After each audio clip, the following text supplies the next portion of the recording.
Hi guys, ഇന്ന് എനിക്കൊരു day ഓഫാണ്. അപ്പോൾ ഈ ഡേ ഓഫിനാണ് ഞാൻ ഒരു കാര്യം ഓർത്തത്. സംഭവം വേറെ ഒന്നുമല്ല, എങ്ങനെയോ എൻ്റെ കയ്യിൽ വന്നു കയറിയ ഒരു ബുക്ക് ഇരിപ്പുണ്ട്.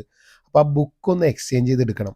അപ്പോഴാണ് ഞാനത് ഓർത്തത്, നിങ്ങളെയും കൂടി ഒന്ന് കാണിച്ചു തരാം. ആർക്കെങ്കിലൊക്കെ അതൊരു ഉപകാരമാണെങ്കിൽ അത്രയും നല്ലത്.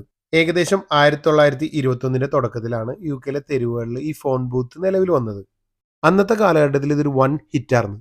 കാരണം ഇന്നത്തെ പോലെ ഫോണുകളോ കാര്യങ്ങളോ അന്ന് കമ്മ്യൂണിക്കേറ്റ് ചെയ്യാൻ നമുക്ക് ഉണ്ടായിരുന്നില്ല. കാലക്രമേണ മൊബൈൽ ഫോണുകളും മറ്റ് ഡിവൈസുകളുടെ വരവോടുകൂടി ഈ ഫോൺ ബൂത്തുകളെല്ലാം ഉപേക്ഷിക്കപ്പെട്ട അവസ്ഥയിലായി. പിന്നീട് ഏകദേശം 2009 തുടക്കത്തിലാണ് ബുക്ക് എക്സ്ചേഞ്ച് ഫോൺ ബൂത്ത് എന്നുള്ളൊരു സെറ്റപ്പിലേക്ക് ഇതിനെ മാറ്റിയെടുത്തത്. അപ്പോൾ ഈ ബുക്ക് എക്സ്ചേഞ്ച് എന്ന് പറഞ്ഞിട്ടുണ്ടെങ്കിൽ നമ്മുടെ കയ്യിലുള്ള ബുക്ക് ഇവിടെ കൊണ്ടുവന്ന് വെച്ചിട്ട് പകരം നമുക്ക് വേറൊരു ബുക്ക് ഇവിടെ നിന്ന് എടുത്തിട്ട് പോകാം. അതുപോലെ തന്നെയാണ് സീഡുകളും. നമ്മുടെ കയ്യിലുള്ള സീഡുകൾ ഇവിടെ കൊണ്ടുവന്ന് വെച്ചിട്ട് പകരം ഇവിടെ ഉള്ള സീഡുകൾ നമുക്ക് എടുത്തിട്ട് പോകാം. പക്ഷെ ഇന്ന് ഞാൻ സീഡ് ബോക്സ് നോക്കിയപ്പോൾ എംപ്റ്റി ആയിട്ട് ഇരിക്കണം, ഒന്നും തന്നെ കണ്ടില്ല.